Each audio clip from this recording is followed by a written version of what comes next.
Everyone, আমি শ্রেয়সী। আজকে আমি তোমাদের সাথে ঝালং এর লাস্ট দিন শেয়ার করছি। তো সকালে চা খেয়ে আমরা যে যার যার মতো আগে স্নান করে রেডি হয়ে নিয়েছি, আর এখন যাবো আমরা ব্রেকফাস্ট করতে সবাই মিলে। আর এই দেখো এখানে রায়ন বাবু দাঁড়িয়ে দাঁড়িয়ে দৃশ্য দেখছে বাইরের, আর আরেকবার এই এত সুন্দর ভিউটাকে এনজয় করে নিচ্ছি, কারণ কিছুক্ষণের মধ্যেই তো আমাদেরকে আবার বেরিয়ে পড়তে হবে এখান থেকে। আর আমরা এখন বসেছি সবাই ব্রেকফাস্ট করতে। মা, মিমি, তারপরে বমানি, ওরা তো নিয়েছিল রুটি আর তরকারি, আর আমরা নিয়েছিলাম এখানকার ম্যাগি। আমরা আগের দিন রাত্রে বলে রেখেছিলাম কে কি কি ব্রেকফাস্ট করবো, তো সেই হিসেবেই দিয়েছিল। আর এই এত সুন্দর ভিউ দেখতে দেখতে যদি ম্যাগি না খাই তাহলে আর কি করলাম এখানে এসে। তো যাই হোক, সকলের খাওয়া দাওয়া কমপ্লিট হয়ে গেলে আমরা এই রিসর্টটাকে টাটা গুড বাই করে বেরিয়ে পড়লাম আমাদের ব্যাগপত্র নিয়ে, কারণ জানি না আবার কখনো আসবো কিনা এখানে। আর এখন আমাদের গন্তব্যস্থল হচ্ছে বিন্দু। এত দূর যখন এসেছি তাই বিন্দুর ভিউ পয়েন্টটাও আমরা দেখে যাব বলে ঠিক করেছি।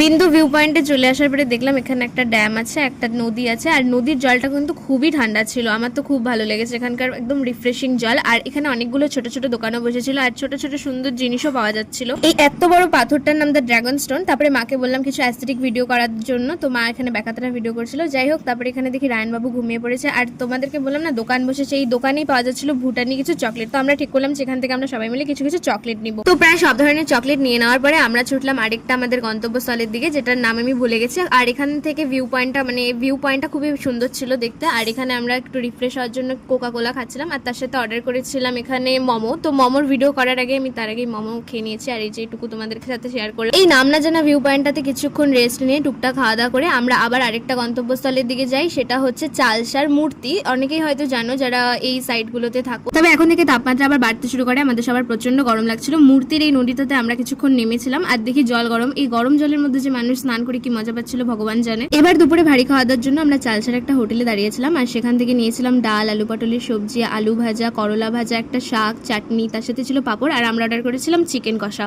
খাওয়া দাওয়া কমপ্লিট করে এই হোটেলের পিছনেই দোলনা রাখা ছিল, তো ওখানে গিয়ে একটু টাইম স্পেন্ড করেছিলাম। আর তারপরে গিয়েছিলাম মালবাজার। তোমরা অনেকেই জানো যে মালবাজারে একটা বজরংবলির মন্দির আছে, তো সেই মন্দিরে আমরা ঢুকেছিলাম। আর লাকিলি আমি একটু প্রসাদও পেয়ে যাই সেখান থেকে। তো তারপরে এখান থেকে বেরিয়ে ডাইরেক্ট চলে যাই বাড়িতে। তো আজকের মতো ভিডিওটি কেমন লাগলো অবশ্যই জানিও।